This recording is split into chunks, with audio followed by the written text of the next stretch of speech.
ಜೈ ಹಿಂದ್. ಎಲ್ಲ ನನ್ನ RRB ಸ್ಟೂಡೆಂಟ್ಸ್ಗಳಿಗೆ railway protection force ಅಂತ ಕೇಸಿಂದ RPF ಹುದ್ದೆಗಳನ್ನ ಕಾಲ್ಫಾರ್ಮನ್ನು ಮಾಡಿದರು.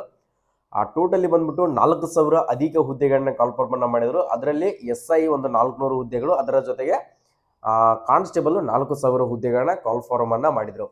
ಸೊ ನಿನ್ನೆ ತಾನೇ ಅದರದ ರಿಸಲ್ಟ್ ಅನ್ನ ಬಿಟ್ಟಿದ್ದಾರೆ. ಸೊ ಎಲ್ಲರೂ ಕೂಡ ಕೇಳ್ತಾ ಇದ್ರಿ, ಸರ್ RPF ರಿಸಲ್ಟ್ ಅನ್ನ ಏನು ಬಿಡ್ತಾನೆ ಇಲ್ಲ, ಏನಾದರೂ ಸ್ಟೇ ಆಗಿದೆನಾ, ಇದ್ರ ಬಗ್ಗೆ ಏನಾದರೂ ಅಪ್ಡೇಟ್ ಅನ್ನ ಕೊಡಿ ಸರ್ ಅಂತ ಕೇಸಿಂದ ಅಂತೂ ನೀವು ಕಂಡಿರ್ತಕ್ಕಂಥ ಕನಸನ್ನ ಸೊ ನಿನ್ನೆ ರಿಸಲ್ಟ್ ಅನ್ನ ಅನೌನ್ಸ್ಮೆಂಟ್ ಅನ್ನ ಮಾಡಿದಾರ. ಸೊ ನಿನ್ನೆ ನಾನು ಆಲ್ಮೋಸ್ಟ್ ಅಲ್ಲಿ ನಿಮ್ಗೆ ವೆಬ್ಸೈಟ್ ನಲ್ಲಿ ಕೂಡ ಆ ಲಿಂಕ್ ಅನ್ನ ಹಾಕಿದ್ದೀನಿ. ಯಾರೆಲ್ಲ ಚೆಕ್ ಮಾಡ್ಕೊಂಡಿದ್ದೀರಿ ಆಲ್ಮೋಸ್ಟ್ ಅಲ್ಲಿ ನಾನು ಇವತ್ತಿನ ಮಟ್ಟಿಗೆ ಸೊ ನಿನ್ನೆ ಯಾರು ಕೂಡ ಕರೆಕ್ಟಾಗಿ ನೋಡ್ಕೊಳ್ಳೋದಿಲ್ಲ, ನಿಮ್ಮ ರಿಸಲ್ಟ್ ಅನ್ನ ಕನ್ಫ್ಯೂಷನ್ ಆಗ್ತೀರಿ ಅಂತ ಹೇಳಿಕೆಸಿಂದ ಸೊ ಈ ಮಾಹಿತಿಯನ್ನ ಇವತ್ತು ನಿಮ್ಗೆ ಕೊಡ್ತಾ ಇದ್ದೀನಿ.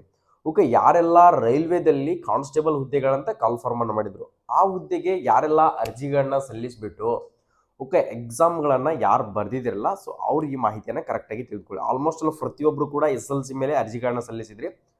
ಹೈಟ್ ಕೂಡ ಕಡಿಮೆ ಇತ್ತು. ಎಷ್ಟಿತ್ತಪ್ಪ ಅಂದರೆ 165 ಸೆಂಟಿಮೀಟರ್ ಹೈಟ್ ಇತ್ತು. ಆದ ಕಾರಣಕ್ಕೋಸ್ಕರ ಈ ಹುದ್ದೆಗೆ ನೀವೇನು ಸ್ಟೇಟ್ ಪೊಲೀಸ್ನಲ್ಲಿ ಯಾವ ಥರ ವರದಿಯನ್ನು ಹಾಕೊಳ್ತಿರಲ್ಲ, ಅಲ್ಲಿ ಕೂಡ ಸೆಂಟ್ರಲ್ ಗೌರ್ಮೆಂಟ್ದಲ್ಲಿ RPFನಲ್ಲಿ ಕೂಡ ಸೇಮ್ ಟು ಸೇಮ್ ವರದಿ ಇರ್ತದೆ.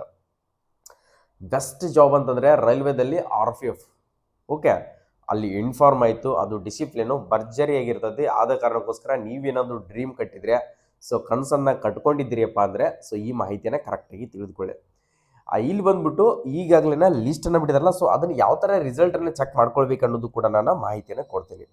ಇಲ್ಲಿ ಬಂದ್ಬಿಟ್ಟು ನಿಮ್ಮ ಹಾಲ್ಟಿಕ್ನಲ್ಲಿ ರೋಲ್ ನಂಬರ್ ಅಂತ ಇರುತ್ತೆ. ಆ ರೋಲ್ ನಂಬರನ್ನು ಯಾರು ಚೆಕ್ ಮಾಡ್ಕೊಂಡಿಲ್ಲ, ಸರ್ ನಮ್ಗೆ ಇದರಲ್ಲಿ ನೇಮ್ ಇಲ್ಲ, ಏನಿಲ್ಲ, ಏನೂ ಗೊತ್ತಾಗ್ತಾ ಇಲ್ಲ. ಸೊ ಇದು ಬಂದ್ಬಿಟ್ಟು ಇಲ್ಲಿ ನೋಡ್ಕೊಳ್ಳಿ, ಇದೊಂಥರ ನಿಮಗೆ PDF. ಓಕೆ, ಈ PDF ನಲ್ಲಿ ಬಂದ್ಬಿಟ್ಟು ಸೊ ನಿಮಗೆ ಯಾವ ಥರ ನಂಬರ್ಗಳಿದಾವಪ್ಪ ಅಂತಂದರೆ ಇಲ್ಲಿ ನೋಡ್ಕೊಳ್ರಿ, ಒಂದು ನಂಬರನ್ನು ಬರಿತೀನಿ ನಾನು, ಜಸ್ಟ್ 22411100542990. ಓಕೆ, ಇದು ಬಂದ್ಬಿಟ್ಟು ನಿಮ್ಮ ಅಡ್ಮಿಟ್ ಕಾರ್ಡ್ದಲ್ಲಿ ಇರ್ತಕ್ಕಂಥ roll number.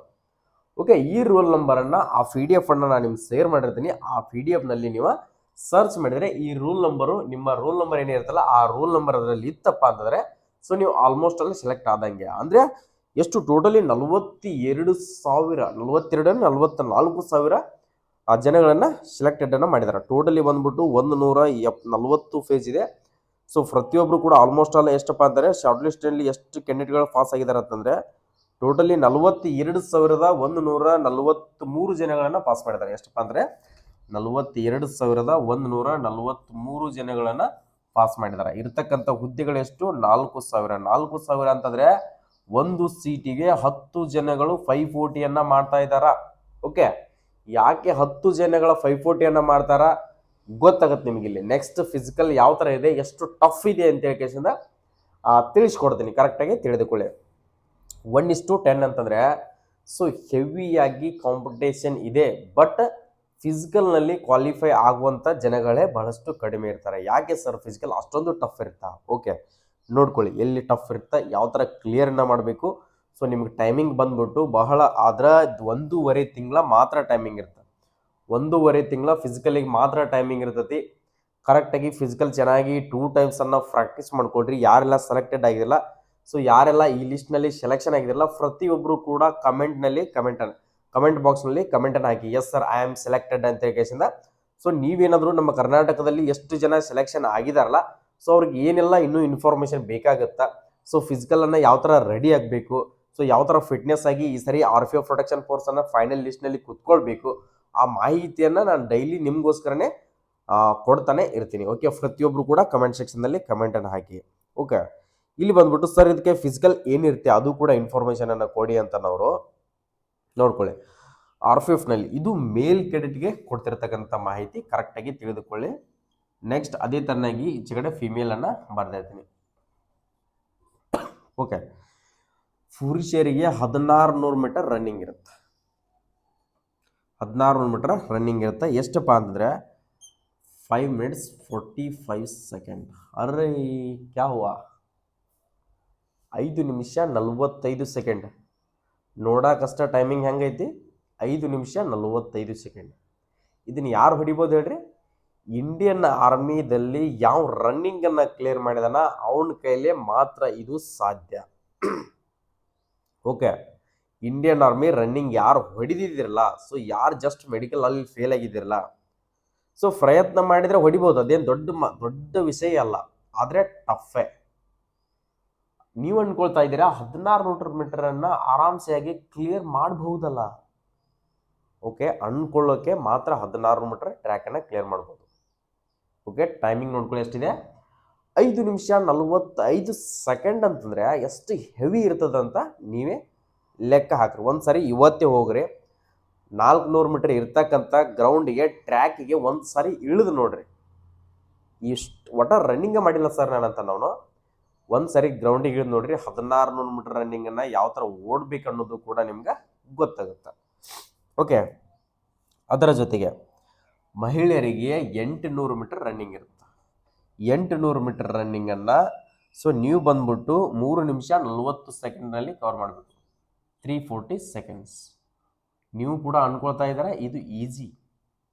Okay, 800 metre easy. Okay, easy practice ಮಾಡಿದರೆ ಮಾತ್ರ ಈಸಿ, ಇಲ್ಲ ಅಂತಂದರೆ ಟಫೇ. ಇದು ಕೂಡ ಪ್ರಾಕ್ಟೀಸ್ ಮಾಡಿಕೊಡ್ರಿ, ಆರಾಮ್ಸಾಗೆ ನೀವು ಕೂಡ ಕ್ಲಿಯರ್ನ ಮಾಡಬಹುದು. ನೆಕ್ಸ್ಟ್ ಲಾಂಗ್ ಜಂಪ್ ಅಂತ ಇರುತ್ತೆ. ಓಕೆ, ಲಾಂಗ್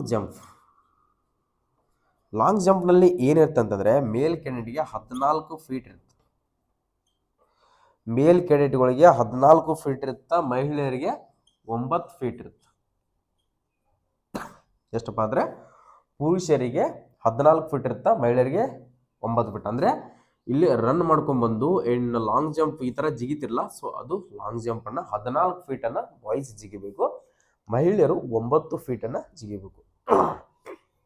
ಓಕೆ, 100% ಪಾಸ್ ಮಾಡ್ಕೋಬೋದು. Practice make perfect. ಯಾವನ್ನು ಪ್ರಾಕ್ಟೀಸ್ ಮಾಡ್ತಲ್ಲ ಅವನ ಕೈಲಿ 100% ಆಗುತ್ತೆ, ಬಟ್ ಎಫರ್ಟ್ ಆಗಬೇಕಷ್ಟೇ. ಸೊ ನನ್ನ ಕೈಲಿ ಆಗಲ್ಲ ಅಂತ ಕೂತ್ಕೊಂಡ್ರೆ ಯಾವುದೂ ಆಗೋದಿಲ್ಲ. ಯಾವಾಗ ನೀವು ಪ್ರಾಕ್ಟೀಸ್ ಮಾಡೋಕ್ಕೆ ಸ್ಟಾರ್ಟ್ ಮಾಡ್ತೀಯಲ್ಲ ಅವಾಗ ನೀನು ಕಾನ್ಫಿಡೆಂಟ್ ಬರ್ತವೆ, ಓಕೆ ನಾನು ಮಾಡಬಹುದಲ್ಲ. Next high jump.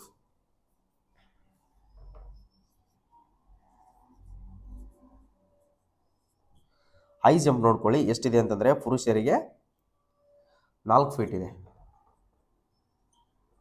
ಮಹಿಳೆಯರಿಗೆ 3 ಫೀಟ್ ಇದೆ. ಸೊ ಹೈ ಜಂಪ್ ಯಾವ ಥರ ಗೊತ್ತಾ, ಸೊ ಇಲ್ಲಿ ನಿಮ್ಗೊಂದು ಸ್ಟ್ಯಾಂಡನ್ನು ಇಟ್ಟಿರ್ತಾರೆ ಅಂತ ತಿಳ್ಕೊಳ್ಳಿ. ಓಕೆ, ಈ ಸ್ಟ್ಯಾಂಡನ್ನು ಈ ಥರ ರನ್ ಮಾಡ್ಕೊಂಡ್ಬಂದು ಸೊ ಈ ಥರ ಹೈ ಜಂಪನ್ನು ಜಿಗಿಬೇಕಾಗುತ್ತೆ. ಅದು ಎಷ್ಟು ಅಂತಂದರೆ ಸೊ ಪುರುಷರಿಗೆ 4 ಇರುತ್ತೆ, ಮಹಿಳೆಯರಿಗೆ ಸೊ ಕಡಿಮೆ ಇರುತ್ತೆ, 3 ಇರುತ್ತೆ. ಓಕೆ, ಇದನ್ನು ಹೈ ಜಂಪನ್ನು ಜಿಗಿಬೇಕಂತಂದರೆ ಸೊ ಲಾಂಗ್ ಜಂಪ್ ಏನೋ ಜಿಗ್ದೀವಿ, ಬಟ್ ಹೈ ಜಂಪಿಗೆ ಎಷ್ಟು ಭಯ ಆಗುತ್ತೆ ಗೊತ್ತಾ.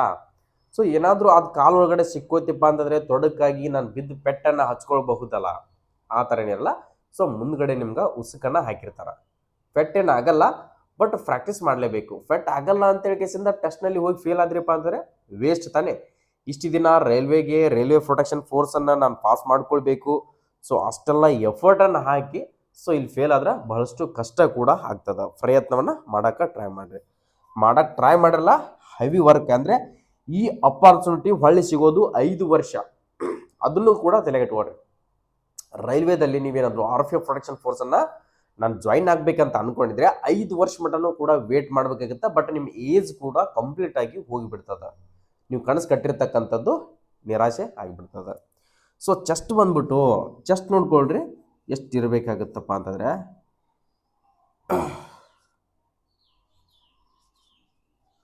ಚೆಸ್ಟ್ ನೋಡ್ಕೊಳ್ಳಿ 80 ಸೆಂಟಿಮೀಟರ್ ನಾರ್ಮಲ್ ಇರಬೇಕು, ಎಕ್ಸ್ಪಾಂಡೆಡನ್ನು ಮಾಡಿದಾಗ 85 ಆಗಬೇಕು. ಇದು ಕೂಡ ಈಸಿನಾ? ಇಲ್ಲ, ಟಫ್. ಓಕೆ, ಅಗ್ನಿವೀರದಲ್ಲಿ ಇಂಡಿಯನ್ ಆರ್ಮಿದಲ್ಲೇ 76 ಚೆಸ್ಟನ್ನು ಕೊಡಬೇಕಾದ್ರೆ ತುಂಬ ಕಷ್ಟದಿಂದನೇ ಚೆಸ್ಟನ್ನು ಕೊಡ್ತಾ ಇರ್ತೀವಿ.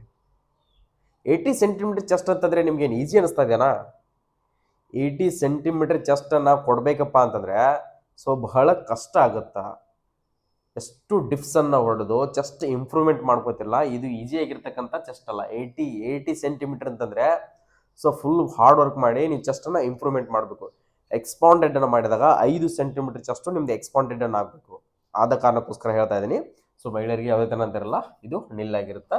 ಸೊ ನೆಕ್ಸ್ಟ್ ಬಂದ್ಬಿಟ್ಟು ಫಿಸಿಕಲ್ನಲ್ಲಿ ಇಷ್ಟಿರ್ತೈತಿ. ಕೇವಲ ನನ್ನ ಪ್ರಕಾರ 1.5 ತಿಂಗಳ ಮಾತ್ರ ಫಿಸಿಕಲ್ಲಿಗೆ ಟೈಮಿಂಗ್ ಇರ್ತದೆ.